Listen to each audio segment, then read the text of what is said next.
Boa noite, queridos. Boa noite. Como é bom poder louvar Jesus com a igreja, como é bom poder cantar ao Senhor, músicas que nos inspiram, que certamente nos aproximam do Senhor. E o nosso desejo não é outro, mas é que a gente possa, de fato, viver essa graça do Senhor, experimentar essa graça do Senhor sobre nossas vidas. Temos um profundo desejo de semanalmente aqui cultuar e colocar Jesus no centro da nossa celebração, Jesus no centro do nosso culto, e poder exaltá-lo, e poder adorá-lo, e poder falar o quanto ele é importante para nós, e poder adorá-lo em espírito e em verdade. Que privilégio poder adorar esse Deus trino, esse Pai amoroso, a esse perfeito consolador, a esse Jesus que tomou o nosso lugar. Que privilégio para todos nós. Espero que Deus possa falar ao seu coração, tenha falado ao seu coração e continue a falar ao seu coração nesse tempo, assim como falou ao meu. Obrigado, pessoal do louvor, pessoal esse que sempre aqui vem, se esforça e vem servir a igreja a partir de um ensaio, chegam com antecedência. Obrigado a todo o pessoal aí que trabalhou para nos proporcionar um tempo tão agradável assim como igreja, tá? Como terminar bem? Essa é a nossa série de fim de ano.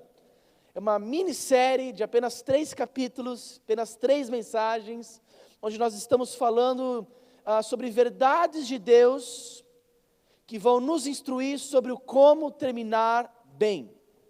O que Deus tem a nos ensinar, o que Deus ainda pode te ensinar, ainda nesse ano, nos 45 do segundo tempo, o que Deus pode te ensinar sobre o seu fim de ano. Por isso, então, a ideia do como terminar bem. Na semana passada, nós abrimos a série e falamos sobre como terminar grato. Falamos sobre gratidão aqui. E foi um tempo muito especial com a igreja, para nós aprendermos sobre gratidão, ou sermos lembrados de algumas verdades sobre gratidão. Então foi muito legal ver as pessoas sendo edificadas, as pessoas foram desafiadas. Foi um tempo muito especial como igreja, e a gente louva Jesus por isso. Foi um tempo precioso de crescimento e de aprendizado, e eu espero que você que estava aqui na semana passada, de fato tenha tido uma semana de gratidão ao Senhor. Eu espero que você tenha reclamado muito menos essa semana, ou quando pensou em reclamar, você talvez lembrou da mensagem e agradeceu ao Senhor por todas as coisas. Esse é o nosso desejo aqui. Hoje vamos falar sobre um outro tema, e eu quero começar com uma história. Um homem visitava um hospício, e o enfermeiro, ao lhe mostrar pacientemente cada um dos vários setores e aposentos daquele hospício, começou a deixar aquele homem um pouco intrigado, porque ele começou a ficar preocupado com a flagrante desproporção entre o número de funcionários e o número de enfermos ali internados. Então decidiu olhar, ele virou para aquele funcionário e decidiu perguntar então: vem cá, vocês não têm medo de que os internos aqui se unam e comecem a agredir vocês? Vocês não têm medo que os internos se unam e comece uma rebelião aqui? Afinal, eles estão num número muito maior do que vocês, funcionários. Então aquele enfermeiro virou para aquele visitante e respondeu: não. Aqui ninguém precisa ficar com medo, porque os loucos nunca se unem. Essa foi a resposta daquele enfermeiro. A gente não precisa ficar preocupado, porque os loucos nunca se unem, então jamais teremos uma rebelião aqui. E essa simples historinha me fez perguntar: Joia, eu não sabia que os loucos nunca se uniam, não sabia disso, né? Eu não sou louco, nunca ouvi quase ninguém louco, então eu não sabia que eles tinham esse problema de unidade, né? Mas a pergunta é: e os cristãos? E os chamados discípulos de Jesus? E aqueles que fazem parte da igreja cristã, eles se unem? Ou eles também são como os loucos que não se unem? E eu vi o Du rindo ali, achando que o bando de loucos dos coríntios se unem. Não tem nada a ver com o bando de loucos, não são loucos também, nada, deixa isso de lado. Mas eu queria falar um pouco hoje sobre comunhão. E hoje a gente quer falar um pouco sobre essa ideia de como terminar juntos. Se falamos sobre gratidão e como terminar gratos, a ideia hoje é falar sobre a importância da comunhão na vida cristã e esse desafio de terminar juntos. Então preste atenção, porque hoje você vai ouvir um sermão encomendado. Eu não sei se você tem um pouco de vivência de igreja, tá? Mas você já deve ter ouvido essa expressão, sermão encomendado. Deixa eu explicar para você o que é, se você não tem a mínima ideia do que isso quer dizer. Um sermão encomendado é uma expressão do linguajar evangélico, da igreja evangélica, né?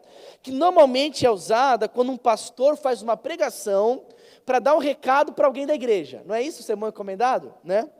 É quando um pastor, ele usa do púlpito para dar indiretas, para falar mal de pessoas, tá bom?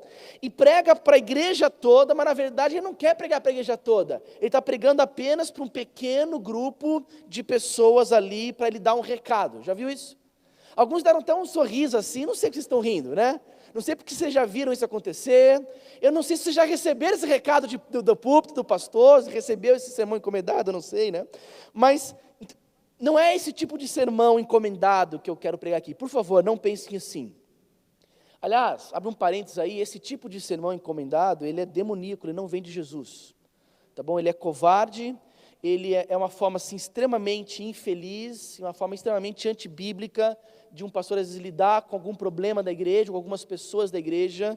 Se você por acaso estiver numa igreja onde o pastor está usando do púlpito, usando da santa exposição da palavra de Deus, apenas para dar recados indiretos para certo grupo de pessoas, se levante e saia dessa igreja, tá bom? Mas não é esse tipo de sermão encomendado que eu quero dar hoje. Mas ainda assim é um sermão encomendado. Porque eu estou falando aqui, que hoje nós iremos abordar aqui um tema, aonde que todos nós, como igreja, precisamos ouvir. É um sermão encomendado no sentido de que eu, a liderança da rede, estamos já há um tempo orando por isso e conversando sobre a necessidade, nós como igreja, aprendemos mais sobre essa área. Aprendemos mais sobre o que é unidade, o que é comunhão cristã, o que é unidade em Cristo. Então é um sermão encomendado porque eu estou pregando para mim mesmo. E estou pregando para toda essa igreja chamada Rede, Igreja Batista da Redenção, porque nós precisamos aprender juntos como terminar juntos. Aprender juntos sobre comunhão cristã. A gente está vendo um tempo muito diferente como igreja. Nós começamos a Rede há pouco mais de 2 anos atrás, com um grupo de 26 pessoas. Tivemos os nossos primeiros passos, nossos primeiros meses, uma média aí de 40 pessoas por culto. Isso já contando com as crianças. Depois o grupo foi crescendo, e a gente começou a lá mirar a barreira das 50 pessoas que estavam chegando. Depois passamos a barreira das 50 pessoas, tivemos a barreira das 70 pessoas, que começaram de maneira regular a frequentar os nossos cultos. Até chegar à barreira das 100 pessoas, então nós tivemos que descer aqui. Nós dormimos ali em cima, numa sala bem menor, e começamos a cultuar aqui embaixo, ainda esse ano, não fizemos nem 1 ano aqui embaixo. E hoje nós estamos talvez perto de ultrapassar a barreira de 200 pessoas por culto. Na semana passada, na verdade, foi até assustador, porque nós tivemos mais crianças aqui na rede do que o número de pessoas que começou a rede, quase que o dobro. E esse crescimento que nós estamos passando esse ano, ela de fato tem nos desafiado como igreja a entenderem como que num contexto tão diverso como esse, tão plural como esse, como que nós vamos andar em unidade. É um desafio para a gente. Um desafio num contexto de que talvez começamos o ano com 55 membros, estamos prestes a terminar esse ano com 150, e a pergunta é, como conectar essas pessoas? Como fazer de vocês, que regularmente frequentam a rede, estão aqui, são membros, ou são possíveis membros, gostam de estar aqui, amam participar dos nossos cultos, como fazer de todos nós aqui uma igreja, uma verdadeira igreja, que não apenas cultua num domingo à noite juntos, mas que vive em unidade, que vive em união cristã. Eu disse tudo isso para vocês, justamente para vocês entenderem o dilema e os desafios que nós temos a enfrentar como igreja, ainda esse ano. Não deixar para o ano que vem, mas pensar ainda esse ano, como nós podemos andar em unidade. Como que nós podemos terminar juntos. Isso é importante. Para você ter uma ideia, No final do nosso culto aqui, você que está aqui na rede costumeiramente, se você é a primeira vez, você vai ver isso acontecendo hoje. Nós temos o costume de identificar quem está aqui pela primeira vez, porque a gente gosta de deixar um cartãozinho com você, de conexão, uma balinha, uma mensagem do Evangelho, para você guardar de recordação da sua primeira visita aqui na rede, e posteriormente te manda um SMS, um e-mail de gratidão a você durante a semana. E tempos atrás foi interessante que nós tivemos alguém da recepção entregando um cartão de visitante para um membro da igreja, porque ela não sabia, de fato, e ela não tem como saber, é muita gente, é difícil se conectar. Foi engraçado, porque o membro da igreja fez um sinal com a mão para indicar que tinha um visitante do lado dele, e ela foi lá entregar o cartão para o visitante e já ofereceu para o membro, ele disse, não, eu sou membro da igreja. Ah, legal, que seja muito prazer então, que legal que a gente se conhecer agora. Acontece. Como que a gente vai lidar com essas questões? É comum pessoas que estão servindo hoje na rede se conhecerem e se conectarem, saberem quem são na hora de servir juntos. Também, deixa eu usar a recepção como exemplo, nós temos 5 voluntários por domingo que trabalham na recepção. E nesse novo tempo é comum você estar escalado para a recepção, você vir para trabalhar às 5h30, 6 horas da tarde, e você conhecer pessoas que você ainda não se apresentou, que ainda você não sabe o nome, mas é da mesma igreja que você. Em alguns casos, por meses. Esse é o nosso desafio. E eu estou dividindo isso com vocês, para que todos nós aqui, tenhamos o nosso coração e a nossa mente aberta para a mensagem de hoje. Porque temos esse desafio de nos conectarmos como igreja, de nos amarmos, amar uns aos outros, de viver essa realidade. Temos esse desafio de ser essa igreja frequente, regular. Temos o desafio de ser essa igreja que participa dos pequenos grupos. Olha que interessante, nós somos, um dos princípios da rede, uma igreja leve com respeito ao calendário. Nos 7 dias da semana, nós temos como propósito ocupar apenas 2, que é o nosso culto de domingo à noite, hoje, e um durante a semana com os nossos PGs. Mas que desafio, fazer as pessoas participarem, serem regulares, se conectarem, se amarem, se identificarem. Eu tenho uma premissa para hoje. Eu tenho uma frase, talvez, que vai nos orientar em todo esse tempo, e por favor, guarde essa frase, guarde essa premissa, essa preposição, porque ela vai nos orientar em todo o nosso bate-papo hoje, tá bom? É o seguinte, preste atenção. O desejo de estar em comunhão é a comprovação de que a vida de Cristo está presente em você. Eu vou repetir, para você tomar nota, literalmente ou mentalmente. O desejo de estar em comunhão é a comprovação de que a vida de Cristo está presente em você. Você tem a sua Bíblia aí? Vai lá para Filipenses, capítulo 2. Queria convidar você a abrir a sua Bíblia e deixá-la aberta em Filipenses, capítulo 2.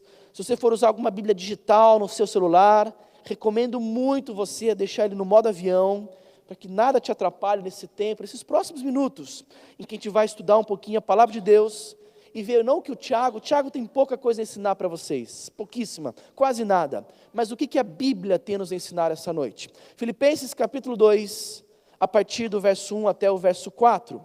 Se você está sem Bíblia aí, não tem problema, vai estar aqui no telão, já está no telão, ótimo. Mas é bom que você tenha a sua Bíblia, é bom que você deixe a Bíblia aberta, porque o telão passa o texto, às vezes sai o texto, e é legal você ter a sua Bíblia. Eu tenho assim feito questão de trazer a minha aqui de papel aqui na frente, porque é importante a gente trazer, isso ajuda você a manter ela aberta e a estudar junto com a gente, tá bom? Filipenses capítulo 2, a partir do verso 1 até o verso 4. Diz assim a palavra de Deus: se por estarmos em Cristo, nós temos alguma motivação, alguma exortação de amor, alguma comunhão no Espírito, alguma profunda afeição e compaixão, completem a minha alegria, tendo o mesmo modo de pensar, o mesmo amor, um só Espírito e uma só atitude. Nada façam por ambição egoísta ou por vaidade, mas humildemente considerem os outros superiores a si mesmos. Cada um cuide não somente dos seus interesses, mas também dos interesses dos outros. Vamos orar. Senhor, por favor, trabalha com o nosso coração, com a nossa mente nesse instante. Fala conosco, nos edifica, nos exorte e nos transforme pelo poder da sua palavra. Deus, eu oro por mim e pelos meus irmãos e amigos aqui, Deus, nesse salão. Eu oro por mim, Deus, para que, de uma maneira muito especial, o Senhor possa me usar e o Senhor não me deixe atrapalhar o teu agir. Eu tenho uma capacidade tremenda de atrapalhar o agir do Senhor se eu achar que eu estou aqui pela minha própria capacidade. Deus, não permita que eu pense assim. Não permita, Deus, que eu seja usado, Deus, não pelo Senhor, mas usado por qualquer outra coisa para atrapalhar, Deus, o teu agir na vida dos meus irmãos e amigos. Por outro lado, Deus, eu também peço pelos meus amigos e irmãos aqui sentados. Eles também têm uma capacidade tremenda, Deus, de atrapalhar o agir do Senhor na vida deles. Eles podem ter vontade de sair desnecessariamente desse salão, por qualquer motivo. Eles podem se distrair com qualquer outras coisas secundárias aqui, celular, qualquer outra coisa. Deus, para que nada tire a nossa atenção da Tua Palavra. E para que nós possamos, Deus, estar realmente abertos, para que o Teu Santo Espírito trabalhe em nosso coração, nesse tema tão importante para a nossa igreja. Obrigado, Senhor, por todas as coisas. Em nome de Jesus que nós oramos. Amém. Amém. Paulo escreve essa carta, a carta de Filipenses, para uma igreja muito boa.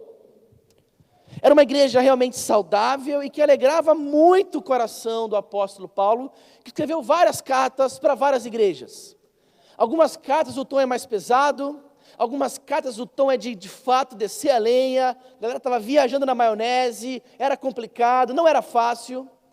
Por outro lado, algumas cartas são deliciosas, o tom é alegre, o tom é leve, o tom é de incentivo, e Filipenses é uma dessas cartas.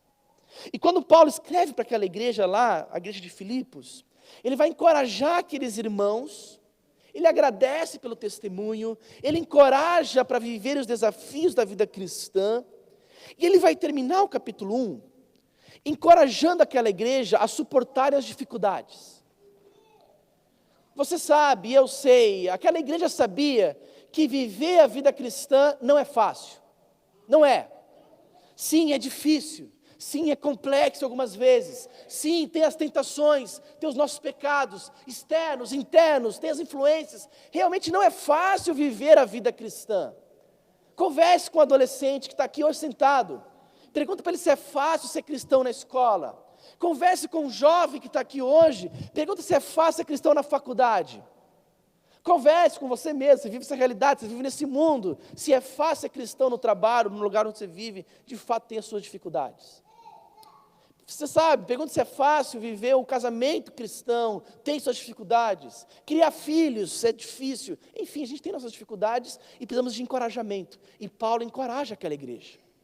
Ele termina o capítulo 1 dizendo, olha, vocês estão passando por dificuldades, eu sei bem o que é isso, porque eu também passei por dificuldades, aliás, são dificuldades parecidas e semelhantes, mas fiquem firmes, perseverem, segurem a onda aí, vocês vão conseguir.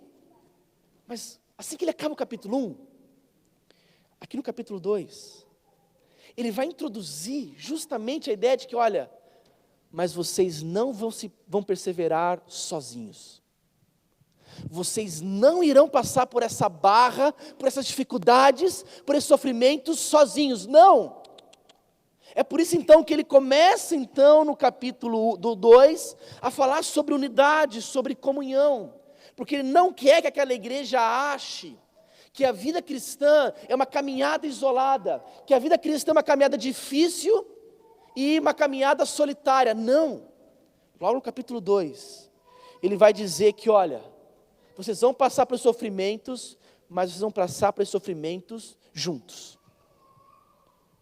Então vai introduzir o tema da comunhão cristã, introduzir esse tema da comunhão cristã, e nos mostrar por que a comunhão é importante, por que a unidade é importante.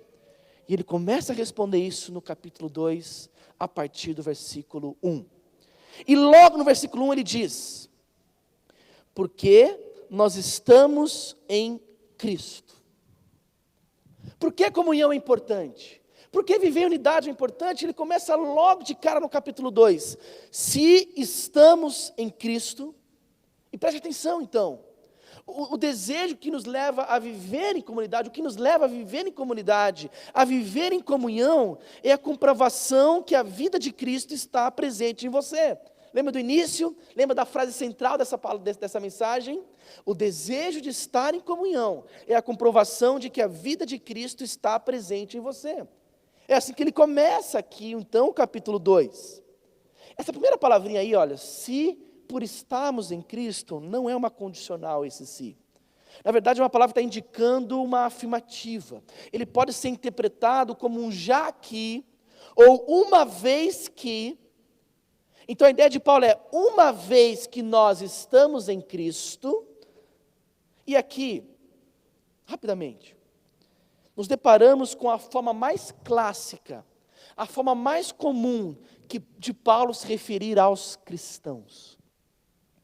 Paulo, ele escreveu várias cartas para várias igrejas, e a maneira mais comum dele se dirigir aos cristãos era costumeiramente essa expressão, estar em Cristo.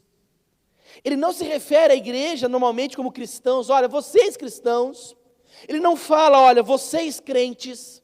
Ele nunca fala isso. Ele não fala, olha, vocês que são evangélicos. Ele não fala nada disso. Ele diz sempre a expressão, vocês que estão em Cristo. E essa expressão, sem muito esforço, a gente vai percebendo que talvez é a melhor expressão que nos define. A gente está vivendo um tempo difícil, não é verdade, para nos definir. Porque pare e pense. Se você fala que você é evangélico, é complicado, não, hoje em dia. O termo é ótimo. A gente ama a palavra evangelho aqui. A gente fala o tempo todo que a gente quer ser uma igreja centrada no evangelho. Mas o tema evangélico está desgastado, não é verdade? Porque quando você fala que você é evangélico, o cara vai pensar um monte de coisa que não tem nada a ver, de fato, com o que você crê e com o que você vive. Às vezes ele vai perguntar para você, então você vai lá na igreja e dá dinheiro para o pastor? Não é isso? Você é aquele otário que dá dinheiro para o pastor? É a mentalidade do mundo com respeito hoje em dia, o que é ser evangélico. Então você é aquele camarada que é facilmente enganado. Que você vai numa igreja e o pastor vende essa caneca aqui por R$1.000, porque ele bebeu nela. E agora ela é ungida, né? Então você pode comprar porque tem água ungida aqui. Será que é isso ser evangélico? É desgastante, é complicado. Falar que é crente também é um tema um pouco mais complicado, remete àquela ideia do passado, né? daquela visão que não se pode fazer nada, que você não sorri para a vida, que você não vive a vida, que você não aproveita as coisas boas da vida, e é tudo não sei se a palavra crente é a melhor palavra para você, descrever você. E a Bíblia nos ajuda, Paulo nos ajuda, porque a expressão que ele nos define, se refere à igreja, o tempo todo é essa expressão, estar em Cristo. Queridos, estar em Cristo é muito mais do que simplesmente dizer que você é um cristão, um crente ou evangélico. É muito mais do que falar, de alguma forma, que você compreendeu a mensagem de Cristo no passado. Estar em Cristo é a afirmação de que você não só foi transformado por aquilo que Jesus fez por você lá atrás, no passado, mas que tem implicações no presente, no hoje. Por isso você está em Cristo, você vive por Ele, você é transformado por Ele, você se relaciona com Ele. Você está num status de alguém que foi transformado completamente e hoje é um filho de Deus e está num relacionamento íntimo, dinâmico e vivo com Jesus. É por isso que essa expressão ela é fantástica. Porque o estar em Cristo não é só remeter ao teu passado, numa decisão, ou que você foi alcançado pelo Evangelho, não. Mas é a expressão de que você não só foi alcançado, mas você é diariamente alcançado por essa mensagem. Esse Jesus que te salvou lá atrás, Ele é Senhor da sua vida hoje. Ele guia teus passos, Ele muda a sua agenda, Ele mexe na sua ética. Por isso que você está em Cristo. Essa expressão aqui é linda demais. É por isso então que Paulo sempre se refere aos cristãos como pessoas que estão em Cristo. Presta atenção, queridos. O que faz de você um cristão não é simplesmente porque você entendeu a mensagem intelectualmente. Legal, então eu sou um pecador, Jesus morreu por mim, se eu confessar Ele como meu Salvador, eu sou salvo, joia, então eu fico com essa mensagem, legal. Não é isso, isso não te faz um cristão. Ouvir um apelo, levantar a sua mão, vir aqui à frente, não te faz um cristão. Não é isso que faz de você um cristão. Se dizer evangélico, mudar o seu status no Facebook, tem isso no Facebook? Acho que não tem, né? Mas se tivesse, né? Colocar lá evangélico, isso não faz de você um cristão. O que faz de você um cristão, é o que Paulo coloca, é o estar em Cristo. É aquela compreensão transformadora do passado, mas que continua te transformando hoje, no presente. Isso muda você o tempo todo. E agora vai entrar na parte boa, no que tem a ver realmente com hoje. Porque estar em Cristo, preste bem atenção, é estar sob a constante influência e direção de Cristo. Estar em Cristo é estar sob a constante influência e direção de Cristo em nossas vidas. E o que acontece? E agora é a pergunta chave do dia, da noite, né? O que acontece quando você está sobre essa realidade de influência e de direção de Jesus na sua vida? O que acontece?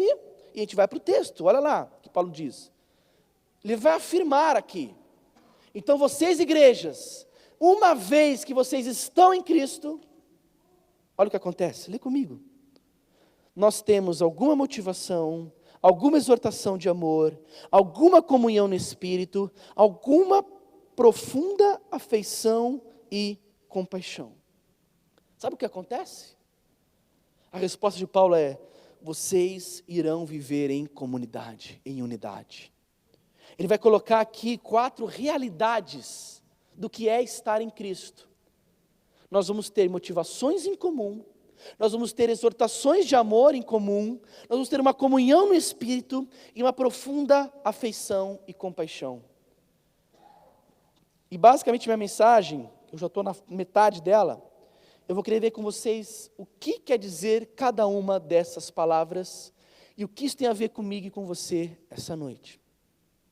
Então, se o estar em Cristo é estar sob o domínio de Jesus, se você estiver sob o domínio de Jesus, essas serão as consequências, essas serão aquilo que vai externar isso.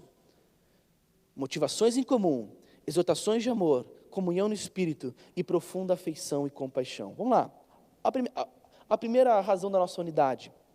Estar em Cristo vai te levar a um lugar onde você encontrará pessoas que têm a mesma motivação que a sua. Estar em Cristo vai te levar a viver numa realidade de igreja onde você vai encontrar pessoas que têm a mesma motivação que a sua. O mesmo desejo profundo de viver para Deus, uma comunhão real com Deus e com os outros, um amor real pelos outros, e esse lugar nós chamamos de igreja. Quando Paulo fala que o estar em Cristo vai nos levar a ter a mesma motivação, ele se refere a um local de pessoas que é a igreja, onde uma vez que essas pessoas estão em Cristo, nós temos esse mesmo objetivo. As mesmas motivações. Pergunta, quais são as suas motivações? Quais seriam boas motivações de alguém que está em Cristo? E são várias respostas. Amar cada vez mais o Senhor. Amar cada vez mais o Senhor. Se aprofundar cada vez mais na sua palavra. Amar cada vez mais ao próximo. E a igreja local é o local onde você talvez poderia se expressar livremente a sua vida cristã e você encontrar pessoas tendo a mesma motivação.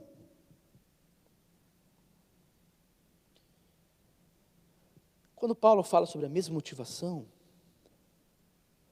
ele está falando de um grupo de pessoas que desejam as mesmas coisas, que têm os mesmos valores, que têm os mesmos sonhos, que têm os mesmos ideais. No geral, é claro, mas que são norteados pela mesma ética, que são norteados pelo mesmo conjunto de valores. E isso é a mesma motivação. Uma centralidade de Jesus, do viver para Jesus. E queridos, como nós precisamos disso?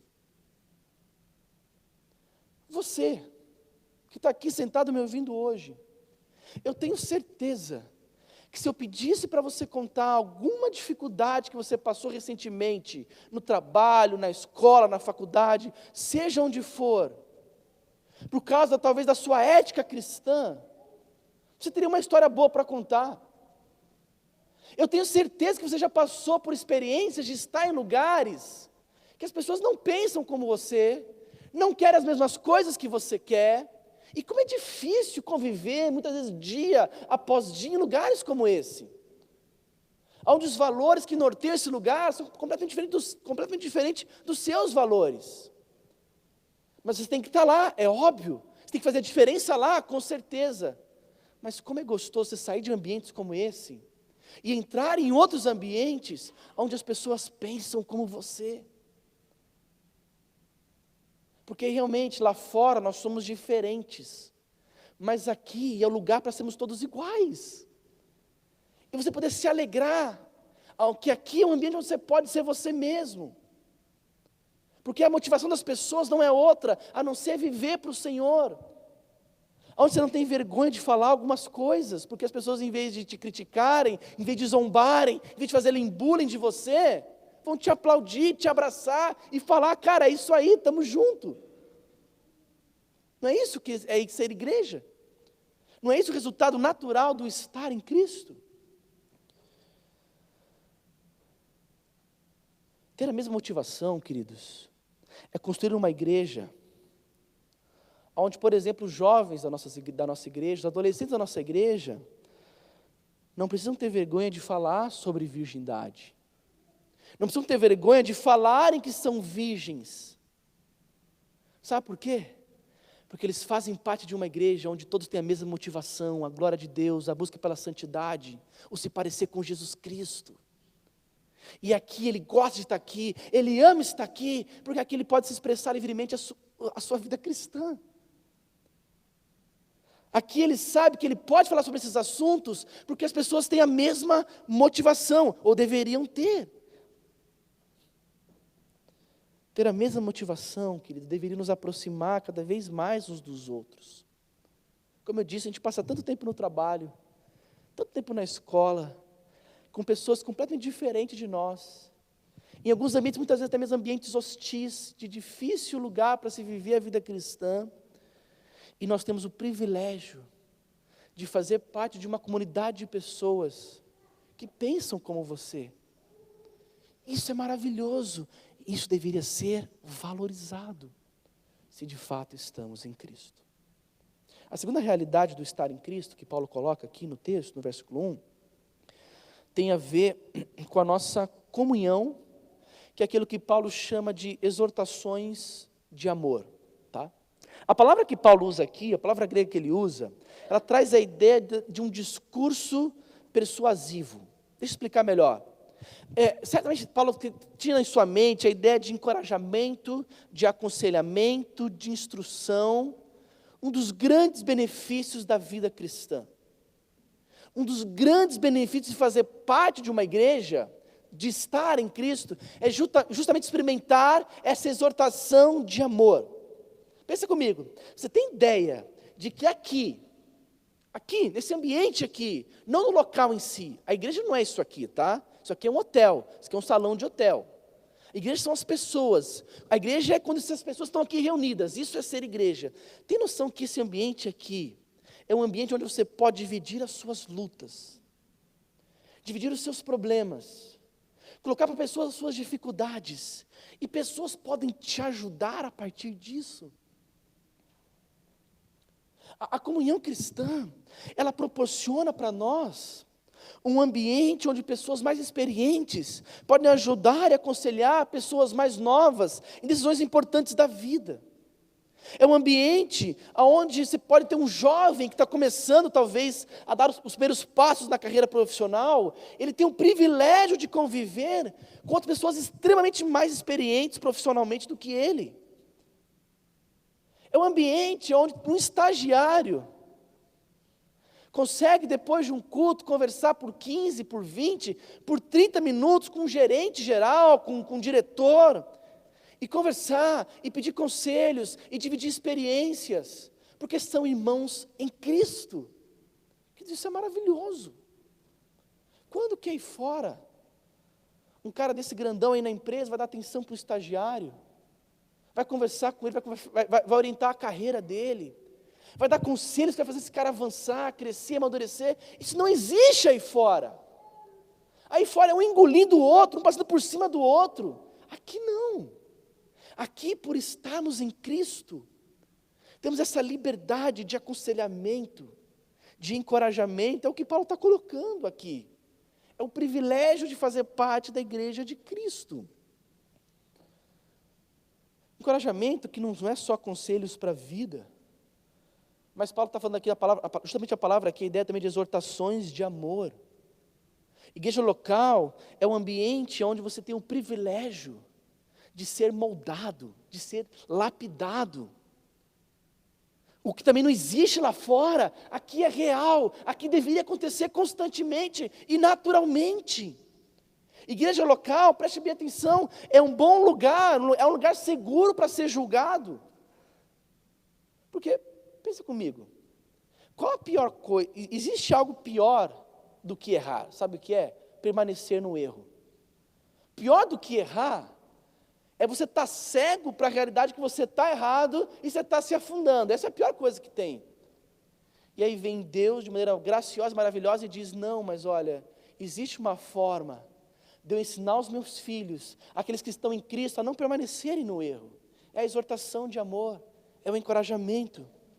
É quando pessoas têm o privilégio de ajudar outros de maneira humilde. É quando pessoas têm o privilégio de ver Deus usando outras pessoas da sua comunidade de fé, da sua igreja, lhe apontando o erro. É Deus não permitindo que você continue cego e se afundando nos seus erros, nos seus pecados, e usando pessoas da sua comunidade de fé para te alertar, para te dar um toque, de maneira graciosa e humilde. Que privilégio, queridos, fazer parte de uma igreja local onde as pessoas querem te ver você progredindo, onde as pessoas querem ver você de fato crescendo, se libertando do que destrói você e te ajudando a caminhar cada vez mais para perto do Senhor. Isso é um privilégio, queridos. É um privilégio quando alguém, talvez até mesmo o pastor aqui na frente, no púlpito, fala sobre alguma área e você sente que de uma forma serviu para você, não aquele negócio encomendado, mas que de fato o Senhor falou ao teu coração, e que você vê graça do Senhor nisso, e fala, Senhor, obrigado por abrir os meus olhos, obrigado por usar até o mesmo Tiago ali na frente, para abrir os meus olhos. Isso é um privilégio, a exortação de amor que Paulo está falando. Se nós estamos em Cristo, nós vamos viver essa realidade.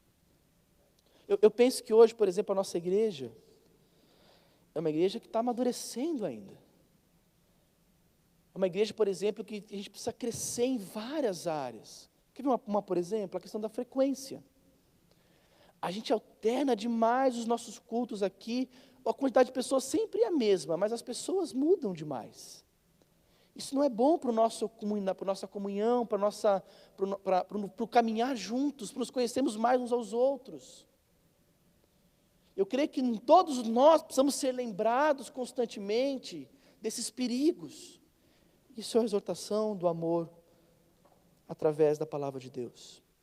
Já caminhando para o final, queridos, a terceira realidade da comunhão cristã, do porquê nós devemos conversar sobre esse tema que Paulo nos propõe aqui, é a comunhão do Espírito. Aqui é uma dificuldade de interpretação, porque alguns acham que Paulo estava se referindo à comunhão com o Espírito Santo, e outros falam que Paulo está se referindo à comunhão que o Espírito Santo nos concede. E embora as duas interpretações são fortes razões para a gente viver em comunhão, eu penso que Paulo está se referindo aqui à comunhão com o Espírito Santo. Paulo está falando de que a unidade da igreja, o fazer parte de uma igreja cristã, o ser regular no convívio da igreja cristã, isso vai te ajudar na tua comunhão com Deus. Entenda muito bem, te auxiliar. Se você depende disso aqui para andar com Deus, é uma pena. Porque o seu andar com Deus então está muito tortuoso. Se você depende apenas de um encontro semanal, de um domingo à noite, para recarregar suas baterias, e só na semana que vem você vai voltar a pegar uma Bíblia, seja ela aqui ou digital, você está mal das pernas. Vem semana que vem que a gente vai te ajudar nessa questão, tá bom? Fala do relacionamento com o Senhor. Mas, por outro lado, a gente não pode desconsiderar o valor disso aqui. Há um valor quando a igreja de Jesus se reúne para buscar a Deus juntos. Há um valor nisso. É o que Paulo está valorizando aqui. O estar em Cristo vai te empurrar para uma comunhão onde juntos vocês buscam o Senhor, onde juntos vocês buscam ouvir a voz de Deus. Essa é a comunhão do Espírito que nós temos uma vez que estamos em Cristo. Eu não sei de você, mas eu hoje fui extremamente edificado pelo louvor da igreja.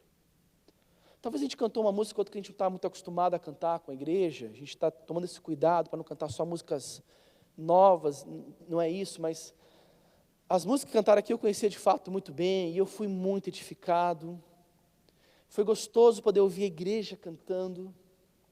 Eu fui encorajado pelo cantar de vocês, pela ministração dos irmãos aqui. E querido, isso aqui não tem preço. Eu jamais sentiria o que eu sentiria aqui hoje em casa, se eu estivesse nesse momento em casa. Então, o que Paulo está propondo para nós, que é um privilégio, essa busca comunitária pelo Senhor, pelo Espírito Santo, pelo agir de Deus em nossas vidas. Isso é extremamente importante para a comunhão cristã. E por último, a última realidade do que é estar em Cristo, é que ela nos impulsiona para a comunhão cristã, e está aqui na última parte do texto, isso vai gerar em nós uma profunda afeição e compaixão. Os termos que Paulo usa aqui para encerrar esse versículo 1, e eu vou passar rapidamente depois pelos outros, é que essas palavras marcam de maneira muito profunda o que é a comunhão cristã. Nós somos um povo conhecido por esse amor real. Essa palavra profunda é a palavra entranhas. E no linguajar bíblica, era uma forma de dizer algo realmente profundo que vem lá de dentro, das nossas entranhas. E olha o raciocínio de Paulo. Quando nós estamos em Cristo, quando Cristo está nos governando e nos dirigindo, nos influenciando, nos guiando, nós vamos passar a sentir isso uns pelos outros. Um desejo profundo de amar, de cuidar, de se relacionar com o outro. A pergunta é, como você vai fazer isso? Se muitas vezes você pouco se importa em conhecer novas pessoas. Como que você vai querer amar alguém que você mal conhece? Jesus fala sobre isso. Quando ele vira para os seus discípulos e fala, olha, as pessoas lá de fora, sabe como que elas vão saber que essa igreja aqui é uma igreja de verdade? Sabe como que as pessoas lá de fora vão saber que essa igreja aqui é de fato uma igreja de discípulos de Jesus? E sabe como que ele conclui? Se vocês amarem uns aos outros. É o amor uns pelos outros. É a compaixão, é a profunda afeição, é o desejo do estar juntos, é o desejo de conhecer, de se entregar sem esperar nada em troca. Esse é o amor cristão. É o desejo profundo de relacionamento, de mexer na sua agenda, de ajustar os seus horários, de sair um pouquinho mais cedo. Mas é o desejo profundo de estar juntos, de estar em comunhão, porque se eu estiver aqui, eu vou conhecer, e se eu conhecer, eu vou aprender a amar, eu vou ser desafiado, eu vou ser encorajado, é um estar juntos. Porque se você não estiver, se sua presença não for perceptível, você dificilmente irá viver essa realidade desse versículo 1. É o estar juntos que nos faz igreja. É a oportunidade, é o desejo de aprendermos a nos amar cada vez mais. É isso que nos faz igreja. É isso que vai fazer com que as pessoas lá de fora cheguem aqui e falem, cara, que carinho, que cuidado, que amor uns pelos outros. Cara, esse cara fez isso por você, sem esperar nada em troca, é isso mesmo? Sim, é isso mesmo. Ele te ajudou, ele te serviu de maneira assim tremenda, sem esperar nada em troca. Sim, sem esperar nada em troca. É isso que acontece quando as pessoas estão em Cristo. É isso que acontece com pessoas que estão sendo guiadas por Jesus. Uma das primeiras evidências é o viver em comunidade. É o viver em comunidade. É por isso que é importante você estar aqui. É por isso que é importante a sua frequência. Não vir por vir, não. Mas é o vir por causa disso aqui. É o estar aqui, para você começar a usufruir, para você começar a ter oportunidade de viver essa realidade. Porque é só o estando aqui que você vai poder viver essa realidade e de fato desempenhar, desenvolver a realidade da vida cristã. Para encerrar em 2 minutos, tem que acabar. O que nos atrapalha? O que nos atrapalha a viver a realidade de uma comunhão cristã? O que nos atrapalha de viver em unidade? O que nos atrapalha de realmente amarmos uns aos outros? O que é que nos atrapalha? Paulo diz aqui, no versículo 3. No versículo 2, ele até deixa muito claro no versículo 2, que viver essa realidade vai completar a alegria dele e vai fazer com que tenha no nosso meio o mesmo modo de pensar, de agir, o mesmo amor, um só espírito e uma só atitude. Mas olha no verso 3. Nada faço por ambição egoísta ou por vaidade, mas humildemente considere os outros superiores a si mesmos. Cada um cuide não somente dos seus interesses, mas também dos interesses dos outros. O que nos impede de viver essa realidade, Paulo coloca que é esse egoísmo. É esse egoísmo vaidoso, aonde a pessoa ela pensa apenas nela mesma.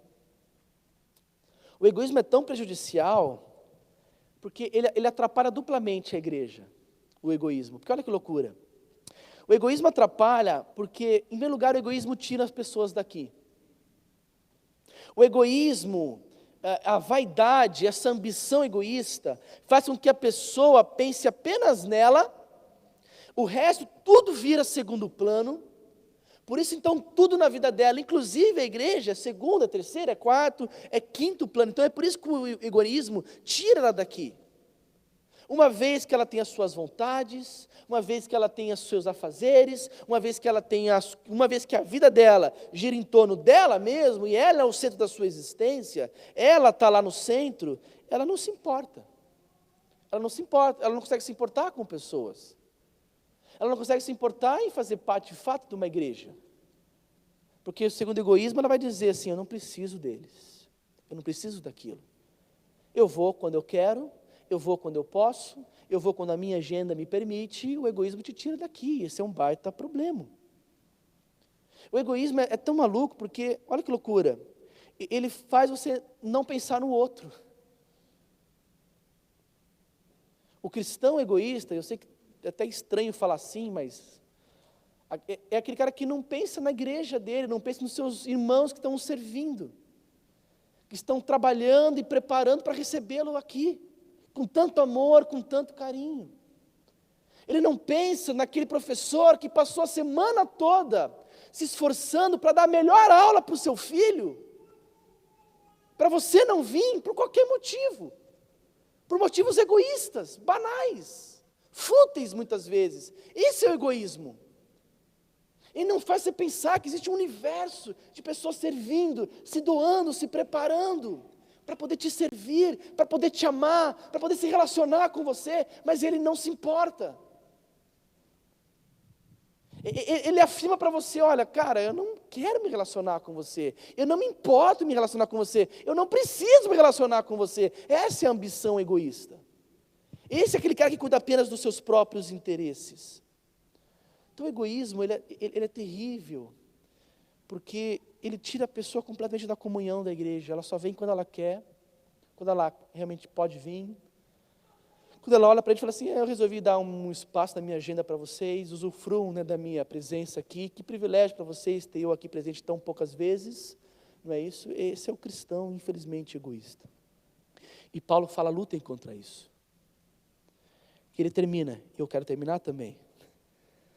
Cada um cuide não só dos seus interesses. É claro que a gente vai cuidar dos nossos interesses. Mas ele conclui. Mas também dos interesses dos outros.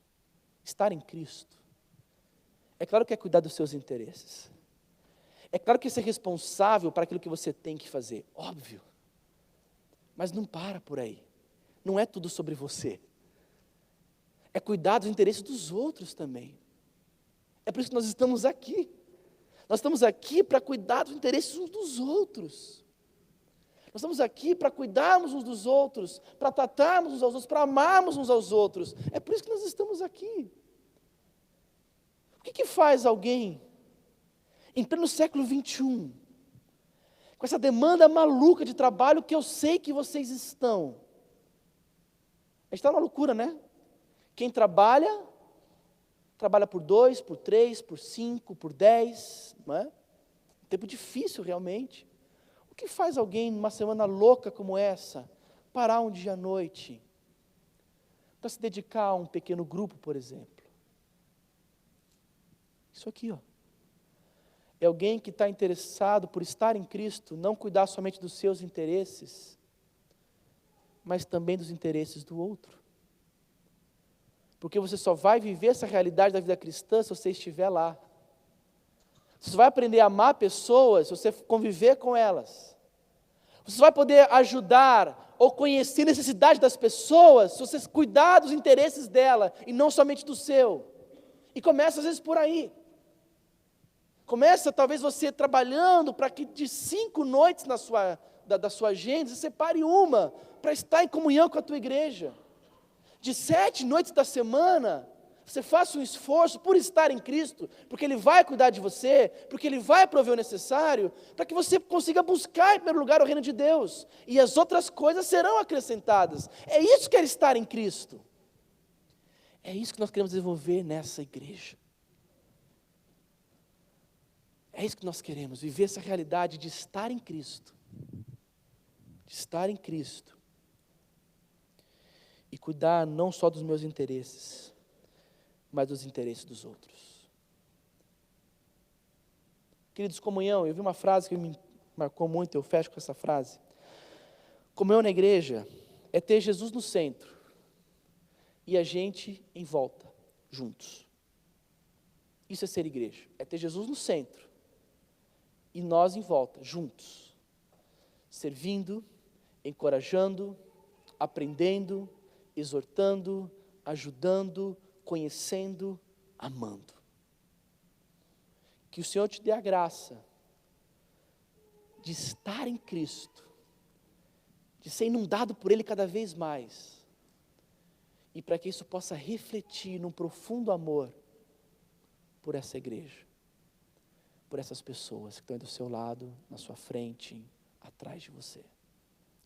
Um profundo amor, um profundo desejo, uma vez que eu estou em Cristo, de cuidar não só dos seus interesses, mas dos outros também.